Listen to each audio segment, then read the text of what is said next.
할렐루야, 반갑습니다. 대림절 둘째 주일입니다. 오늘도 우리 하나님께 찬양하며 또 하나님께 영광 돌리겠습니다. 찬송가 97장 찬양 드리겠습니다. 찬송 97장입니다.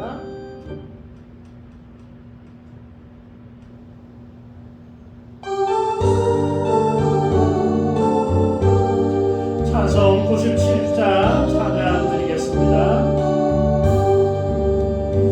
영원한 저녁에게 주천사 나타나 두려워하지 말라 참 기쁜 소식을 온 세상 사람에게 다 전파하노라. 주원에 받은 자여 근본이 있어라. 주님이 함께하니 큰 영광이로다. 주 너를 택하시사 큰 복을 주셨네. 천사의 말을 듣고 엎드린 마리아 떨리는 마음으로 그 말씀 들었네. 주 천사 전한 말씀 그 맘에 새겼네.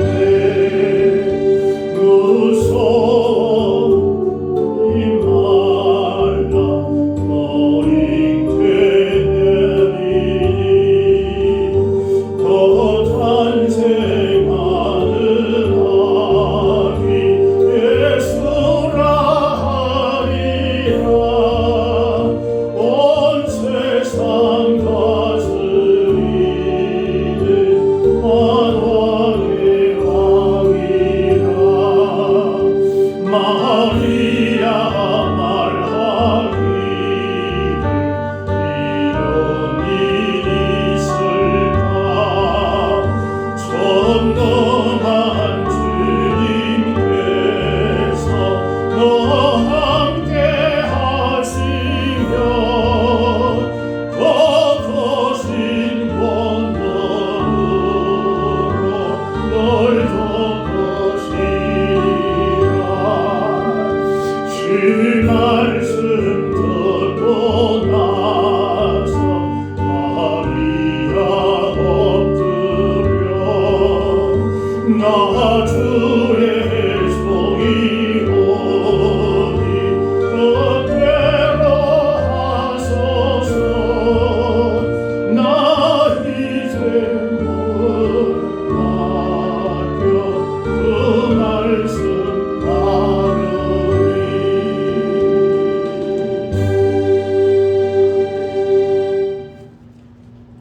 찬송가 104장 찬양 드리겠습니다. 찬송 104장 찬양입니다. 찬송가 104장 찬양 드리겠습니다.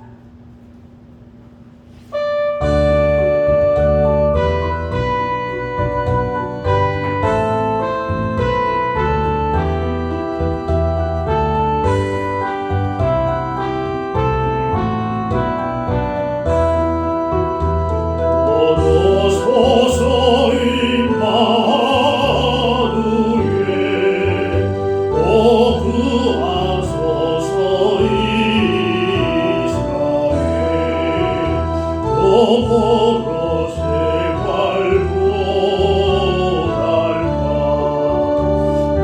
도시여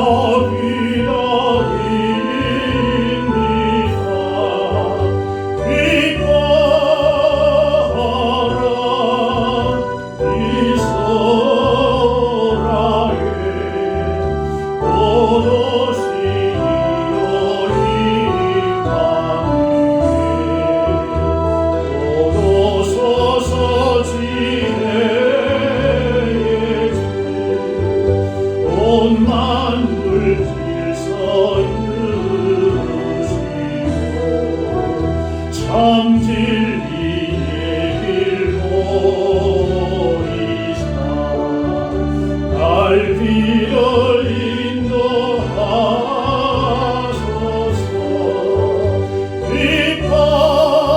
기뻐하라 이스라엘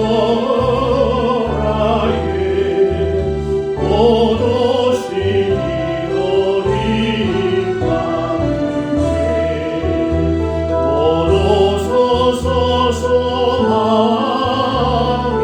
주 만남이 시기와 문제 없애고 참 평화 채워주소서.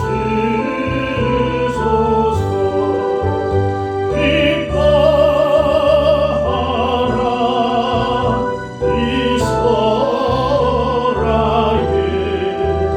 모두 시리오리 104장 1절입니다. 모두 서서 임마누엘 오 구하소서. 이스라엘 거꾸로 새말고 닳아 메시아 기다립니다.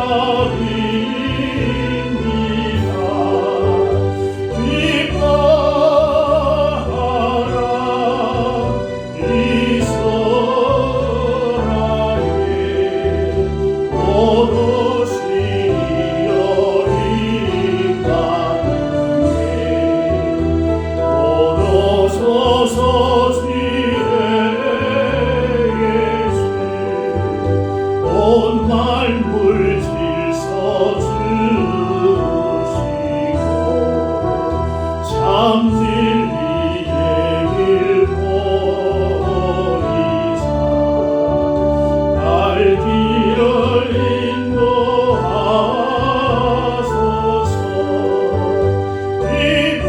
기뻐하라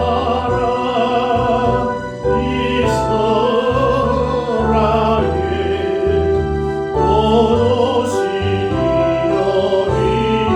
가운데 모두 서서 소망의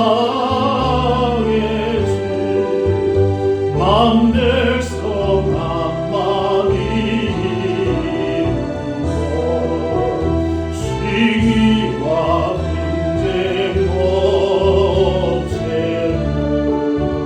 참 평화 채워주소서.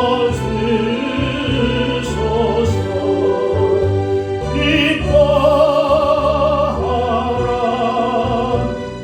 이스라엘 모두 시리오리 가운데.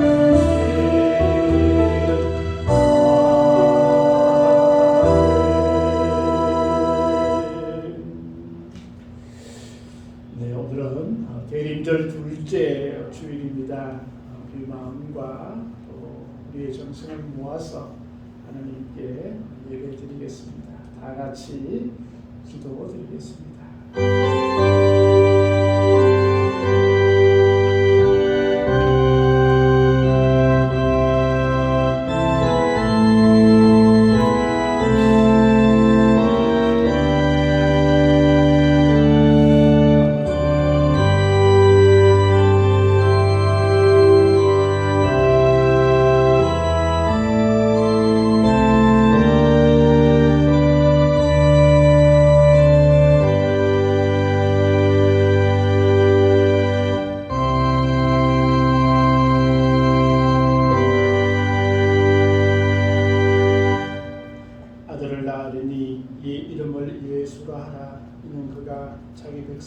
그들의 죄에서 구원할 자이십니다. 아니라 우리의 주 아버지 하나님 감사합니다.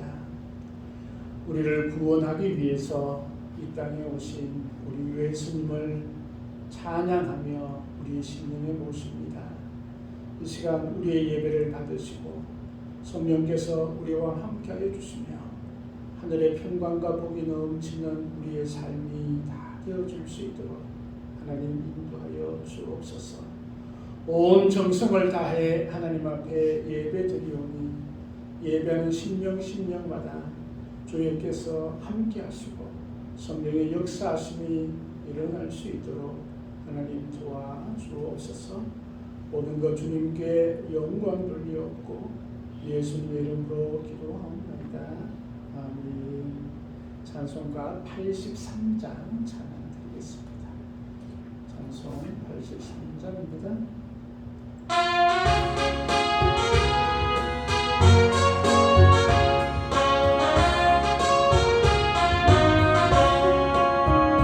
나의 맘의 근심으로 가득하게 덮이고 슬픈 눈물 하염없이 흐를 때 인자하고 부드러운 음성으로 부르사 나를 위로할 이유가 있으나 주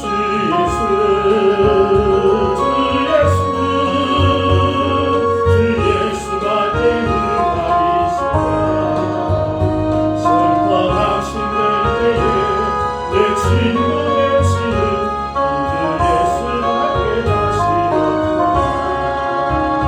늙어 dim동해지고 인생길을 가는 자 힘이 없어 쓰러지려 할 때에 능력 있는 팔을 펴서 나의 손을 붙들어 나를 구원해 줄 누가 있으나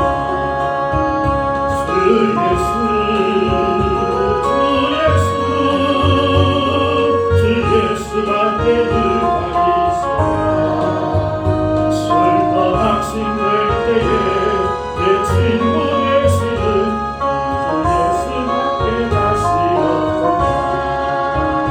지은 죄를 돌아보니 부끄럽고 괴로워 장하게 나만의 평안 없을 때 주한 죄인 영락하사 품에 안아주시고 깨끗하게 하시리가 누굴까.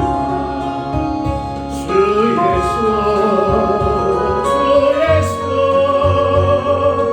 예수가 내 누가 있으나 슬퍼 낙심될 때에 내 친구 되시는 주 예수밖에 다시 없구나.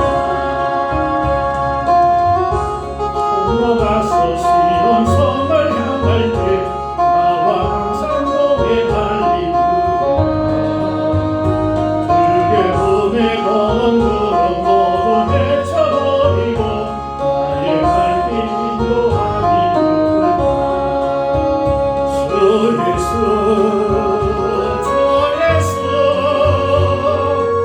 예수밖에 누가 있으나 슬퍼 낙심될 때에 내 친구 되시는 주 예수밖에 다시 없구나. 아멘. 성시교독 116번입니다. 성시교독 116번 구주강림 2번입니다. 찬송가 뒤에 성시교독 116번 구주강림 2번입니다. 우리 교독하시겠습니다.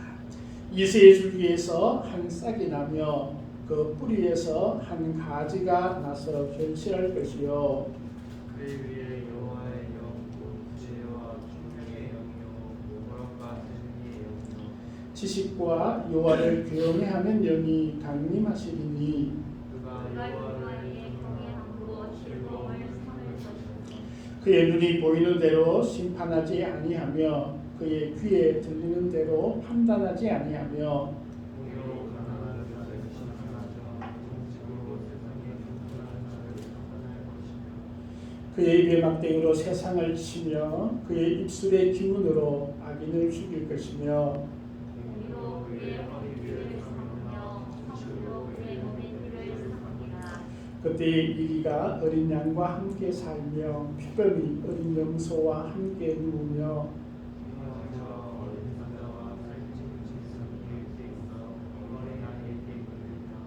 암소와 곰이 함께 먹으며 그것들의 새끼가 함께 엎드리며 사자가 소처럼 풀을 먹을 것이며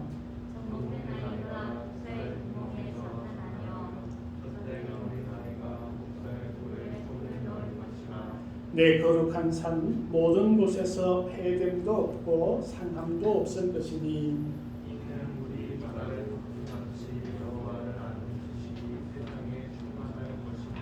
그날에 이새의 뿌리에서 한 싹이 나서 만민의 빛으로 설 것이요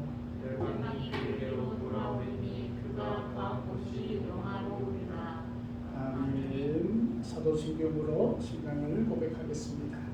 나는 전능하신 아버지 하나님 천지의 창조주를 믿습니다. 나는 그의 유일하신 아들 우리 주 예수 그리스도를 믿습니다.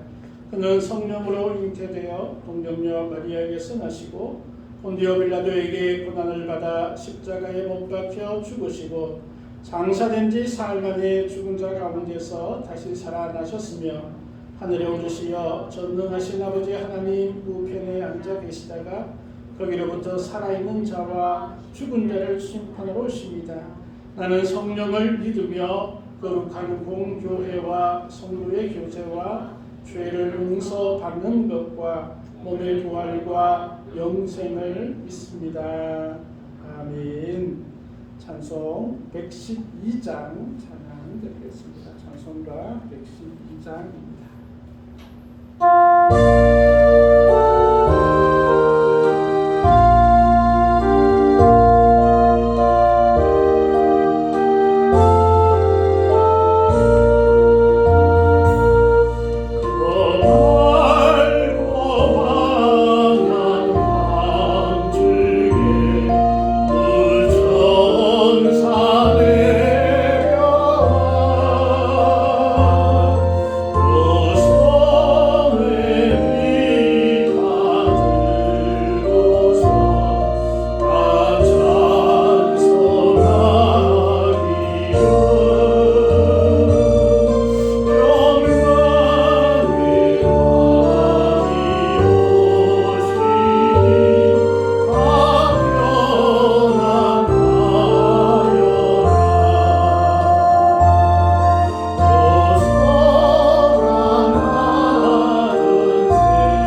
주께서 이 땅에 오시는 그 은혜를 더욱더 체험하게 하시고 더 기쁜 우리의 삶이 되게 하옵소서.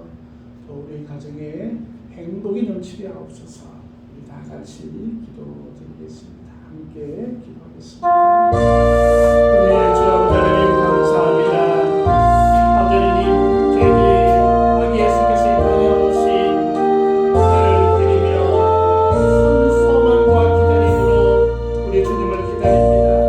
이제는 우리의 심령 가운데 주님께서 찾아와 주셔서 우리 심령의 성령의 충만함을 허락하여 주시고 예수 그리스도의 마음으로 가득 찰 수 있는 저희들 다 되어줄 수 있도록 하나님 도와주시고 인도하여 주시옵소서.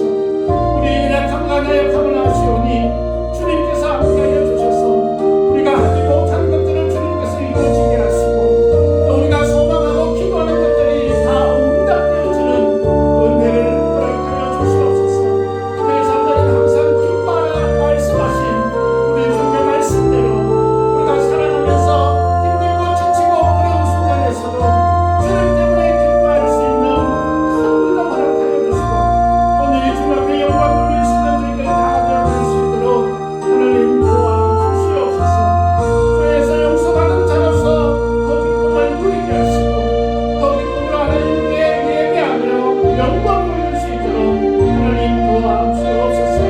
이 시간 예배를 모든 신령 가운데 하늘의 소망과 기쁨이 넘쳐날 수 있도록 하나님께서 인도하여 주시고 특별히 우리 가정을 주님께서 붙들어 주셔서 아버지 하나님께서 주신 기쁨을 잃지 않게 하도록 주님 도와주시고 아버지 사탄의 모든 위협과 모든 시험들이 예수의 이름 앞에 물러날 수 있는 은혜를 허락하여 주시옵소서.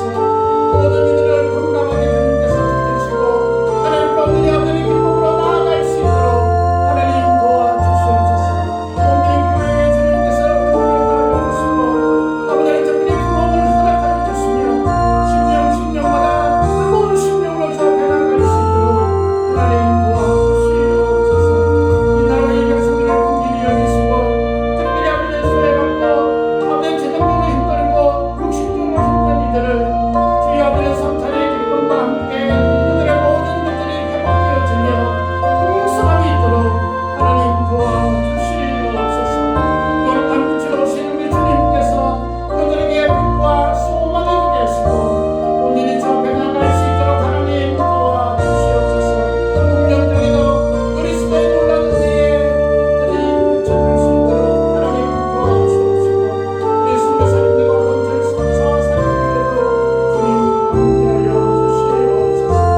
예배를 보는 심령 가운데 하나님께서 은혜를 허락하여 주시옵소서. 모든 것 주님과 함께하기를 소망하며 예수님의 이름으로 기도드리옵나이다. 은혜의 주 아버지 하나님 감사합니다. 저희들을 사랑하시고 불러주셔서 감사합니다. 그 은혜가 우리의 심령과 우리의 삶 가운데 넘치게 하시고 주님 때문에 기뻐할 수 있는 저희들 다 되어줄 수 있도록 하나님 인도하여 주시옵소서. 모든 것 감사드리옵고 예수님의 이름으로 기도하옵나이다. 아멘. 이 하나님의 말씀 마태복음입니다. 마태복음 1장 18절에서 25절 말씀입니다. 신약 성경 첫째 페이지입니다. 마태복음 1장 18절에서 25절 말씀 제가 봉독해 드리겠습니다. 예수 그리스도의 나심은 이러하니라. 그의 어머니 마리아가 요셉과 약혼하고 동거하기 전에 성령으로 잉태된 것이 나타났더니 그의 남편 요셉은 의로운 사람이라 그를 드러내지 아니하고 가만히 끊고자 하여 이 일을 생각할 때에 주의 사자가 현몽하여 이르되 다윗의 자손 요셉아 내 아내 마리아 데려오기를 무서워하지 말라. 그에게 잉태된 자는 성령으로 된 것이라. 아들을 낳으리니 그 이름을 예수라 하라. 이는 그가 자기 백성을 그들의 죄에서 구원할 자이심이라 하리라. 이 모든 일이 된 것은 주께서 선지자로 하신 말씀을 이루려 하시리니 이르시되 보라 처녀가 잉태하여 아들을 낳을 것이요 그의 이름은 임마누엘이라 하리라 하셨으니 이를 번역한즉 하나님이 우리와 함께 계시다 하니라. 요셉이 잠에서 깨어 일어나 주의 사자의 분부대로 행하여 그의 아내를 데려왔으나 아들을 낳기까지 동침하지 아니하더니 나오미의 이름을 예수라 하니라. 아멘. 찬송 97장 찬양 드리겠습니다. 찬송가 97장입니다.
감사합니다. 우리가 주의 말씀 가운데 함께 하심을 감사합니다.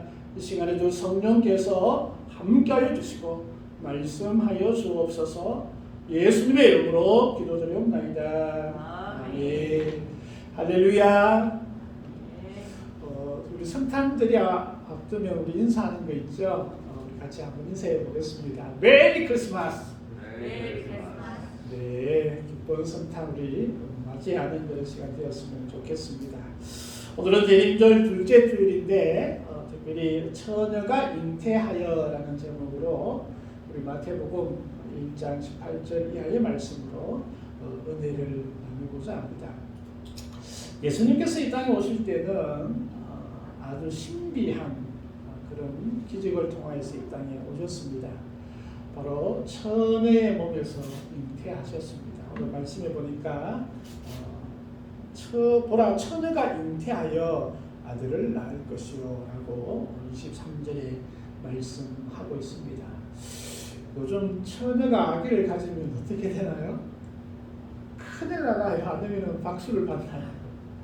결혼을 앞두고 결혼을 준비하는 신부가 아기를 가지면 뭐라 그러더라? 혼수품이라고? 사실 그 처녀가 아기를 가지는 것은 어떻게 보면 쉽지 않은 일이고 또 큰일이 나는 그런 일 중에 하나입니다. 옛날에는 집안에서 쫓겨났습니다.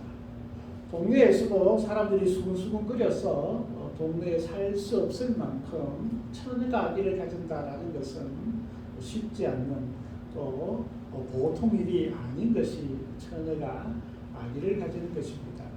더군다나 지금부터 2000년 전에 처녀가 아기를 가졌다. 이거는 진짜 난리가 나는 일입니다. 왜냐하면 부정한 여인이다. 그래서 동네 사람들이 돌로 그 처녀를 죽일 수도 있는 그런 상황인 것입니다. 그런데 예수님께서 이 땅에 오실 때는 처녀의 몸, 동정녀에게 태어났다라고 말씀을 하고 있고 우리 사도신경에도 늘 고백하기를 동정녀 마리아에게서 예수님께서 성령으로 잉태되셨다라고 우리가 늘 고백을 하고 있는 것을 우리가 볼 수 있습니다. 왜 처녀의 몸에서 예수님이 이 땅에 오셔야 할까요? 여러분 궁금해 보신 적이 있나요? 그냥 하늘에서 구름 타고 그냥 내려오시면 안 되나요? 아니면 굳이 또 어린 아기로 태어날 필요가 있나요? 아니면 그냥 어디서 그냥 나타나도 되지 않을까요? 그런데 왜 하필이면 하나님께서 예수님을 이 땅에 오시게 하실 때에 처녀의 몸으로 아기로 태어나게 하셨을까요? 하나님의 능력이라면 뭐 다른 방법으로도 충분히 하실 수 있지 않을까요? 그런데 예수님께서 이 땅에 오실 때는 처녀의 몸에 성령으로 잉태되어서 오셨다라고 우리 성경 그렇게 기록을 하고 있고 하나님께서도 그 방법을 통하여서 예수님께서 이 땅에 오셨음을 보게 됩니다. 근데 갑자기 처녀의 몸에서 태어난 것이 아니라 이미 성경에서 예수님이 태어나기 이전부터 처녀의 몸에서 태어날 것을 이미 하나님께서 말씀해 주시고 선지자들이 예언하셨다라는 것을 보게 됩니다. 창세기 3장 15절 말씀에 보면 여자의 후손을 통하여서 이 땅에 메시아가 오실 것을 예언을 하고 있죠. 그러면 창세기 때부터 벌써 하나님께서는 여자의 후손, 즉 처녀의 몸에서 아기가 태어나고 그 아기가 세상을 구원할 그런 메시아임을 말씀을 하고 있는 것입니다.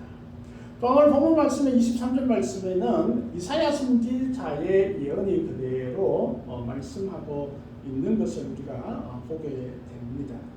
바로 처녀가 잉태하여 아들을 낳을 것이요 그 이름은 임마누엘이라 하리라 라고 그렇게 분명하게 말씀하고 있는 것을 우리가 볼 수 있습니다. 왜 예수님께서 아기로 태어나야 했고 왜 예수님께서는 처녀의 몸에서 그렇게 아기로 태어나야 했을까요? 여기에는 하나님의 거룩한 뜻이 담겨져 있음을 우리가 볼 수 있습니다. 하나님께서는 인간을 구원하시기로 작정을 하셨습니다. 인간을 구원하려고 하는 하나님의 계획과 하나님의 말씀은 아담과 하와가 타락하고 이미 계획하셨습니다. 어쩌면 하나님께서는 정지하신 분이니까 아담과 하와를 만들기 이전부터 타락할 것을 이미 아셨고 이미 그 전부터 인간을 구원하시기로 계획을 하셨음을 우리가 볼 수 있습니다. 그렇게 우리가 할 수 있겠죠? 자, 그러면 인간을 구원해야 하는데 어떤 방법으로 인간을 구원하면 될까? 하나님께서는 전능하신 분이시죠. 그죠? 그래서 어떠한 방법으로든지 인간을 구원하실 수 있는 능력이 있으신 분이십니다.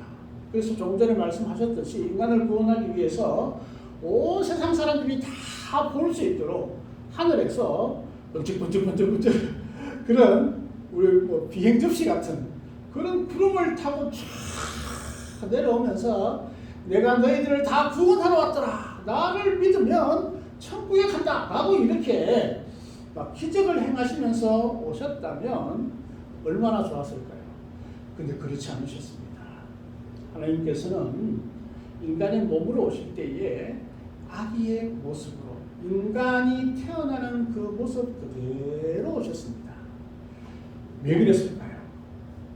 여기에는 우리가 구원하는 비밀이 담겨져 있습니다. 인간이 죄로 인하여서 멸망받고 죽을 수밖에 없잖아요. 지옥 갈 수밖에 없잖아요. 그래서 인간을 구원하기 위해서는 인간과 똑같은 방법에 의해서 구원을 할 수 있었고, 그래서 특별히 이 인간을 구원하기 위해서는 죄로 인하여서 인간들이 죽을 수밖에 없으니까 죄가 있는 인간은 만약에 인간을 구원할 수 없는 거예요. 죄가 없으신 인간이 인간을 구원할 수 있는 겁니다. 사람은 죄로 인하여서 죽게 되는데 그 죄로 인하여 죽게 되는 그 죄의 결과, 죄의 원인, 죄에서 파생되어지는 그 모든 것들을 완벽하게 해결하기 위해서는 죄가 없는 인간이 그것을 대가를 지불해야만이 죄가 용서되고 소멸될 수 있고 그 죄를 해결할 수 있기 때문에 공의의 하나님께서는 하나님 마음대로 하시는 것이 아니고 질서와 또 공의 그 모든 것들이 합력하여서 정확하게 이루어질 수 있도록 하시는 하나님이시기 때문에 그 인간의 죄를 해결하고 구원하기 위해서 인간으로 오셔야 되고 또 죄가 없으신 분으로 이 땅에 오셔야 했고 인간이 되기 위해서 그냥 성인의 인간이 아니라 인간이 태어날 때부터 그런 모습으로 이 땅에 오셔야만이 인간이 가지고 있는 죄의 문제들을 완벽하게 해결하실 수 있었다라는 것입니다. 그러면 하나님께서는 예수님이 아니라 일반 뭐 다윗이나 아니면 때로는 모세나 이런 선지자들을 통하여서 죄를 해결하고 구원하실 수는 없을까? 이런 질문도 한번 던져볼 수 있지 않을까요? 하나님은 뭐 전능하신 분이니까 가능하지 않을까요? 충분히 가능하시죠. 그런데 왜 그 방법을 하지 않고 하나님께서 성자 하나님께서 이 땅에 오셔야 했을까요? 그것은 모든 인간은 죄를 지은 원죄의 후손, 여자의 후손이 아니라 남자의 후손이기 때문에 그 인간은 그 죄를 해결할 수 없고 그 죄를 해결할 수 있는 분은 오직 하나님밖에 없기 때문에 독생자 예수를 이 땅에 오신 것입니다. 이해가 되시나요? 되게 어려운 말인데 그냥 간단하게 생각해 보십시다. 인간을 구원하기 위해서 인간은 죄 때문에 사형을 받고 죽고 지옥 갈 수밖에 없어요. 그럼 이 죄를 우리가 해결하기 위해서는 우리 세상의 방법은 뭐 돈을 줘서 해결하거나 아니면 감옥에 가서 그 죄의 값을 치르게 되죠. 그죠? 그래서 벌금을 내거나 치르게 되는데 인간이 모든 사람이 죄를 지었기 때문에 그 죄를 해결할 수 있는 것은 인간이 할 수 없는 거예요. 누가 할 수 있다? 하나님만이 할 수 있다.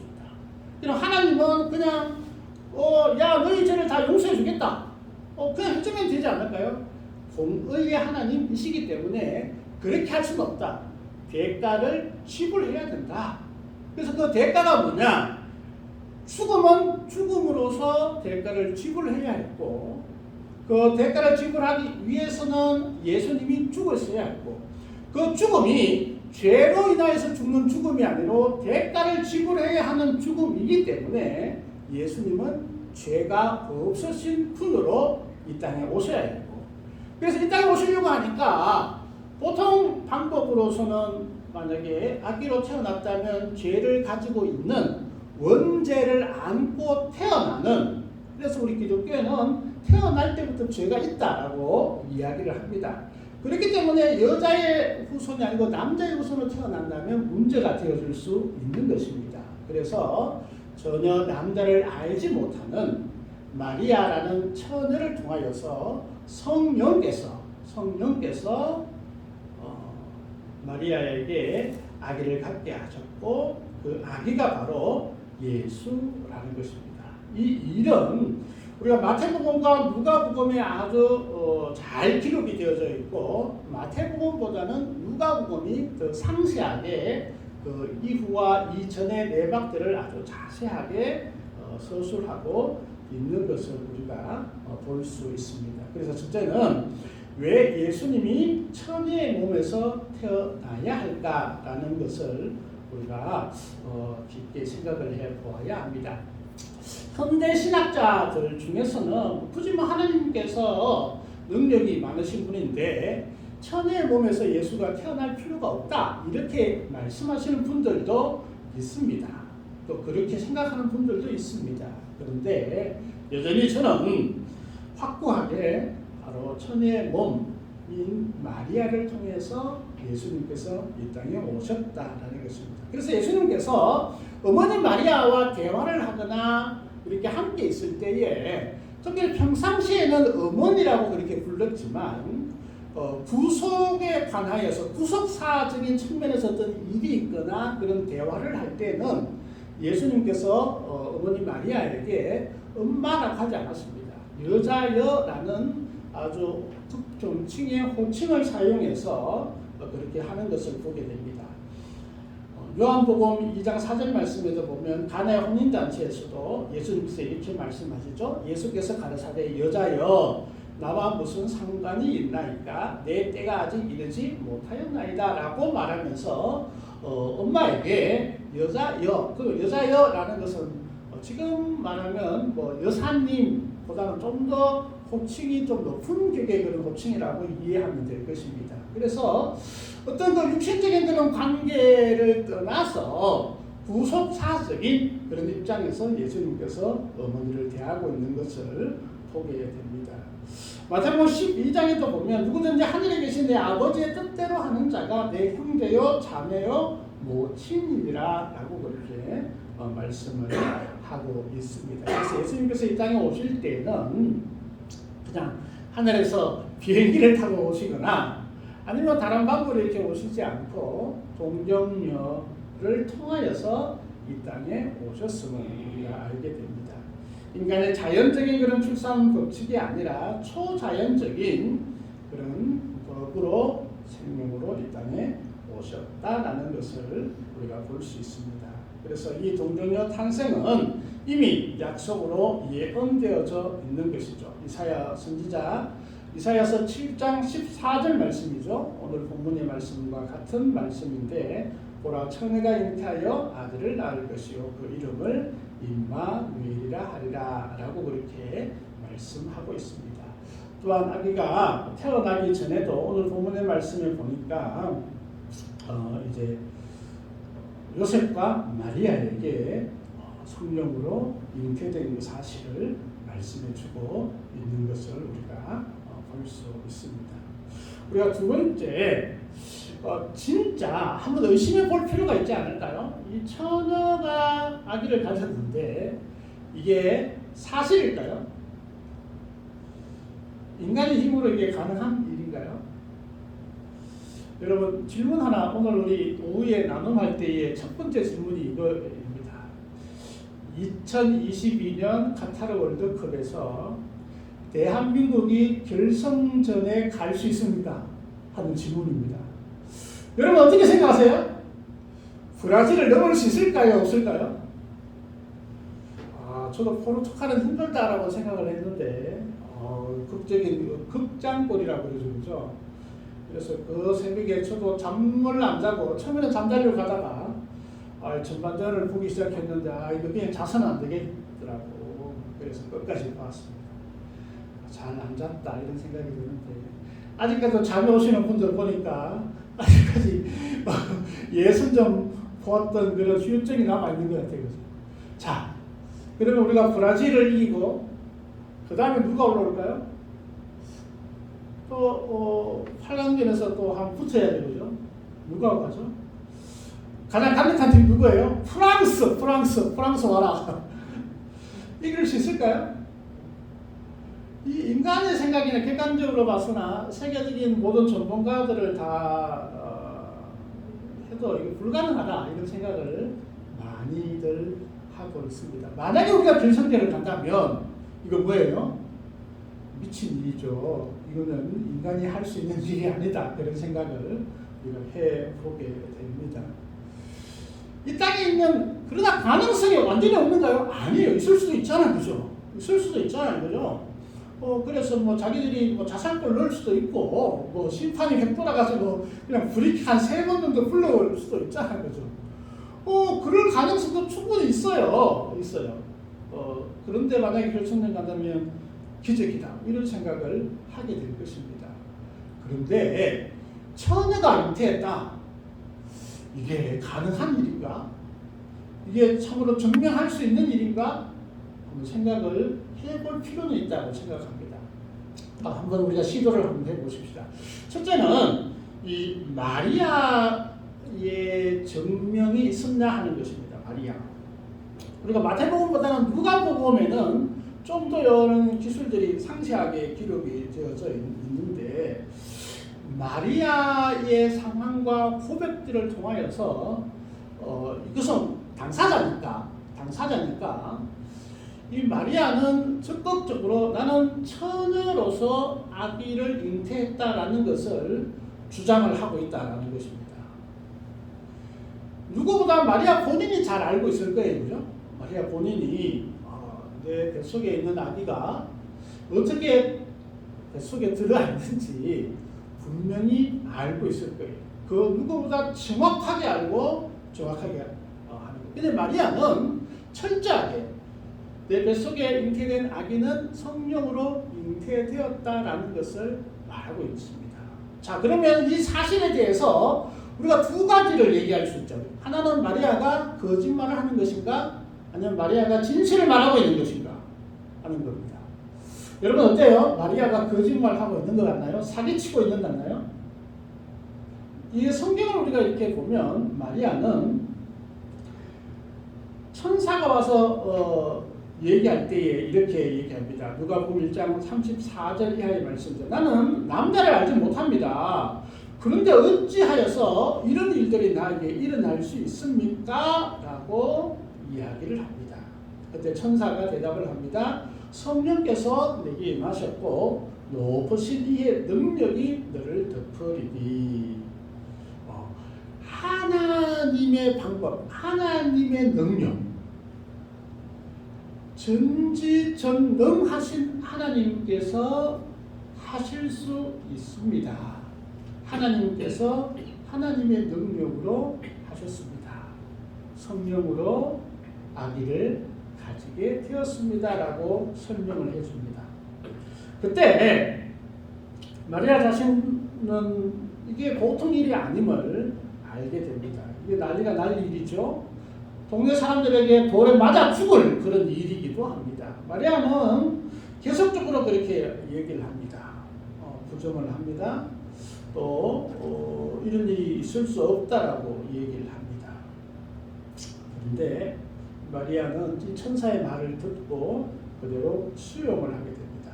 누가복음 1장 38절 말씀해 보니까 주의 여종요 나는 하나님을 믿고 하나님을 따르고 하나님의 역사하신 대로 너희 순종할 것이니까 말씀대로 내게 이루어지게 하소서라고 수고를 하고 거기에 응답을 하게 됩니다. 사실 이 이야기는 사람들에 의해서 알게 되면 나는 돌에 맞아 죽을 것도 각오할 것입니다 라고 이야기하는 것입니다. 또 더 중요한 것은 이미 정혼한 약혼녀가 있다는 것입니다. 그때 정혼한 약혼녀는 요즘 약혼식의 개념보다는 더 강한 그런 의미가 담겨져 있습니다.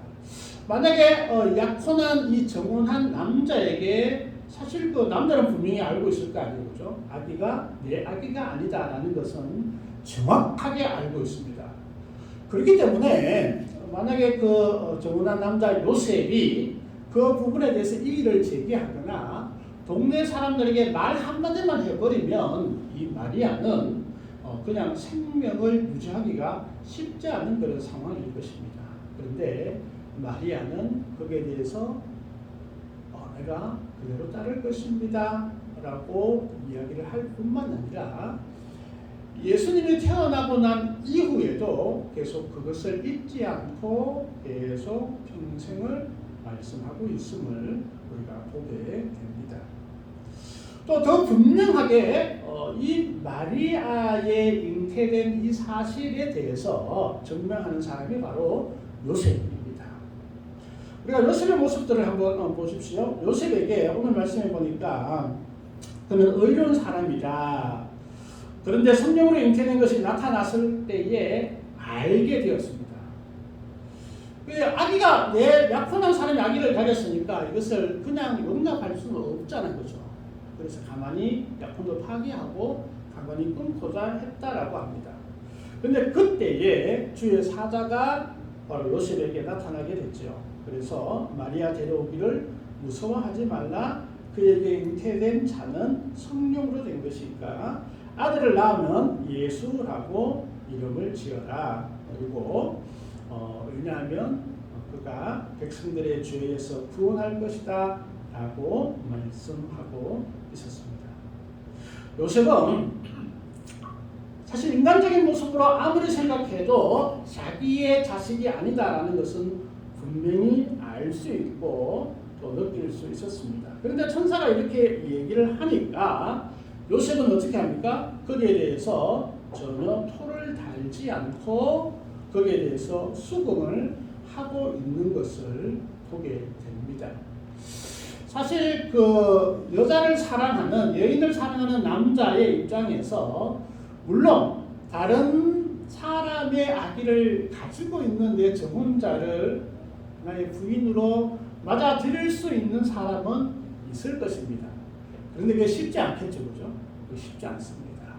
내 자식으로 또 인정하고 키워나가는 것은 이거는 진짜 쉽지 않은 일입니다. 그런데 요셉은 그것을 인정하고 내 자식이 아닌 걸 분명히 알고 있었고 또 그것이 아기가 가진 것이 다른 남자, 다른 사람의 자식이 아니라 성령으로 잉태되어서 하나님의 방법으로 아기가 들어섰음을 요셉은 인정을 하고 있는 것을 보게 됩니다. 그리고 그대로 받아들이고 있음을 보게 됩니다. 만약에 성령으로 잉태된 것이 아니라면 요셉은 그와 결혼하지 않았을 것입니다. 충분히 안 할 수도 있는 상황이었습니다. 뿐만 아니라 요셉은 그때의 베들레헴에서 우리가 말하는 헤롯이 아기를 죽이려고 한번 난리가 피었잖아요, 그죠? 동방박사가 와서 왕이 태어난다 보니까 그래서 아기를 다 죽여라 이런 명령이 떨어지게 되고 난리가 났죠.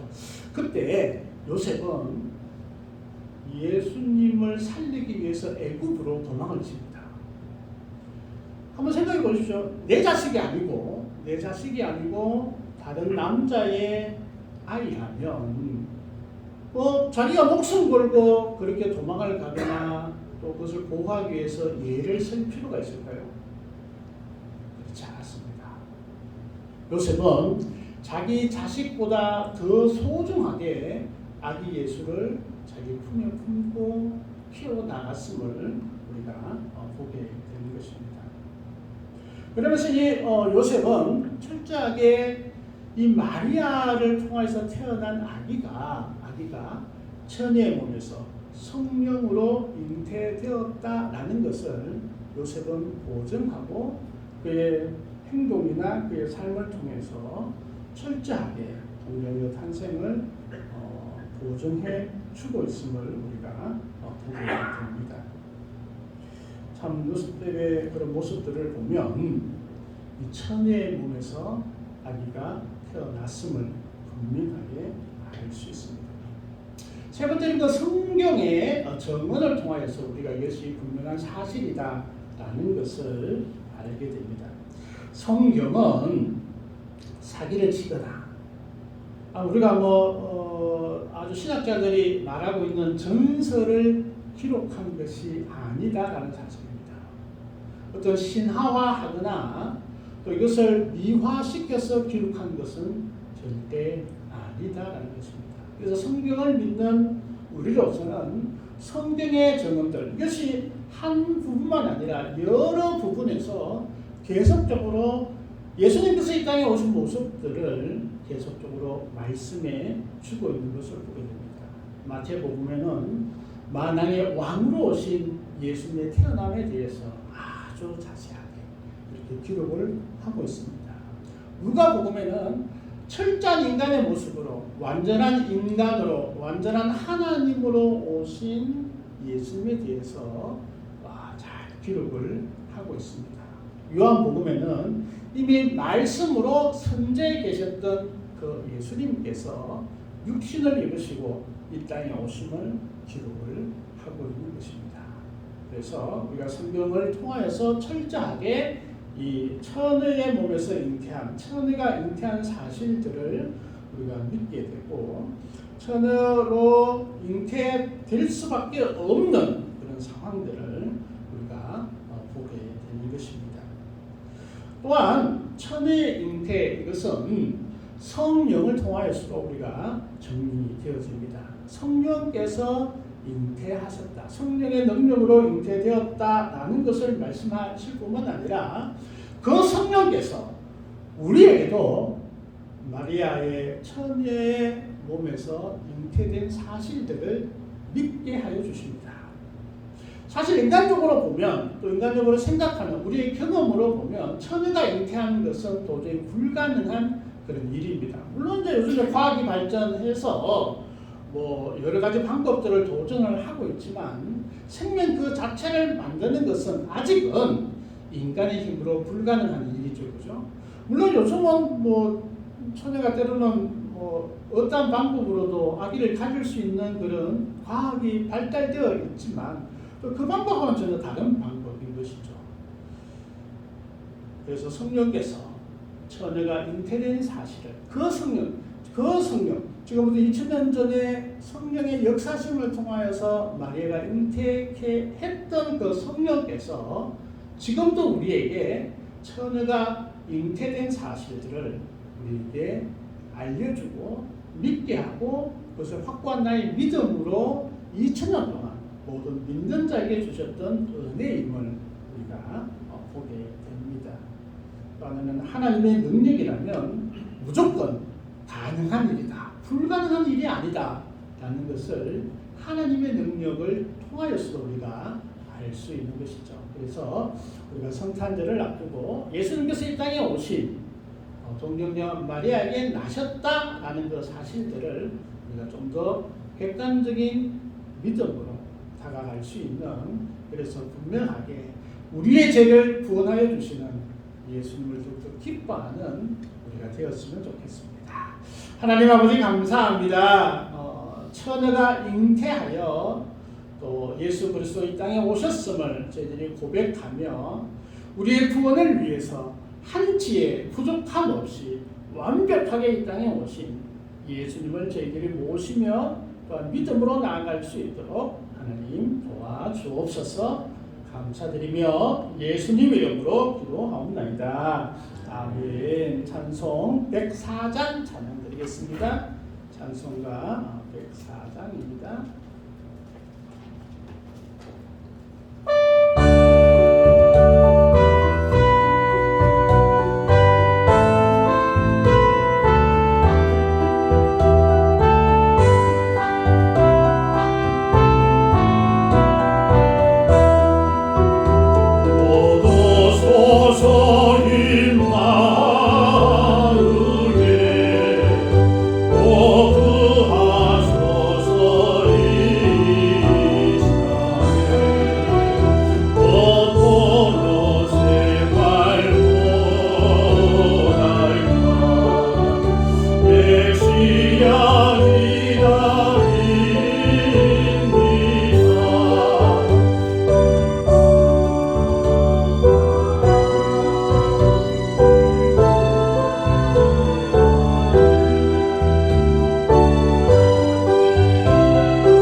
오늘은 대림절 둘째 주일로 하나님께 영광을 돌립니다. 날씨가 많이 추워지기 시작했습니다. 겨울은 당연히 춥다라고 생각하시고 또 감기 걸리지 않게 또 몸 건강에 주의하는 우리가 되었으면 좋겠습니다. 교회 부흥을 위해서도 많이 기도해 주시고 청년들의 학업과 진료를 위해서도 또 교회 학교를 위해서도 많이 기도해 주셨으면 좋겠습니다. 코로나가 여전히 전국 확진자들이 몇만 명씩 이렇게 계속 나고 있는 것을 봅니다. 코로나 또 첫 번째 걸렸다가 두 번째 걸리는 분도 많고 이번에 좀 아프다 그러네요. 그래서 조심했으면 좋겠습니다. 12월 달에 특별히 우리가 25일 날 성탄 감사 예배는 주일이어서 같이 그렇게 드리고 24일 날은 특별히 교회에서 행사 계획을 하진 않겠습니다만 우리 청년들이나 같이 교회에서 저녁에 또 오실 수 있는 분들은 저도 같이 먹고 그런 계획들이 있었으면 좋겠습니다. 선구 영신 예배는 그때 모아서 우리가 코로나가 더 이렇게 기성이 되거나 이렇게 하면 그냥 신년 감사 예배로 1월 1일 날 그렇게 하려고 합니다. 그래서 그때 상황을 봐서 우리가 선구 영신 예배는 이렇게 진행을 하고 1월 8일 날은 우리가 사무총회 1월 1일이 첫째 주일에서 1월 8일 날 사무총회를 해도 되겠다 싶습니다. 그래서 1월 8일 날 사무총회를 하려고 합니다. 그래서 각 기관은 또 재정이나 또 인사 문제 이런 부분들을 잘 정리해서 준비해 주셨으면 좋겠습니다. 귀한 예물 드리고 축도함으로 예배를 마치겠습니다. 하나님 아버지 감사합니다. 저희들에게 생명도 주시고 건강도 주시고 함께 주님께 예배하는 귀한 몸된 교회도 허락하여 주신 걸 감사합니다. 감사하는 모든 심령 가운데 하나님께서 은혜를 다하여 주시고 더 큰 기쁨이 넘쳐나는 그런 일상이 되어질 수 있도록 하나님 도와주시옵소서. 주님 은혜 감사합니다. 귀한 감사함을 드리오니 하나님께서 함께 하시고 은혜 더하여 주옵소서. 주일 헌금도 드립니다. 귀한 손길 위에 하나님께서 함께 하시고 또 복에 복이 넘치는 귀한 삶이 되어질 수 있도록 하나님 도와주시옵소서. 우리의 모든 것들을 드리는 심령들이 있습니다. 하나님께서 복되게 하시고 은혜 다하여 주시고 날마다 소망과 기쁨이 넘쳐날 수 있도록 하나님 지켜 주시옵소서. 모든 것 감사드리오며 예수님의 이름으로 기도드립니다. 아멘. 지금은 우리 주 예수 그리스도의 은혜와 우리를 무한히 사랑하시는 하나님의 사랑과 성령님의 인도하시고 함께하시니 천하가 잉태되어 우리를 구원하러 오신 예수이심을 고백하는 모든 심령들 위에 영원토록 함께하옵기를 간절히 축원하옵나이다. 아멘.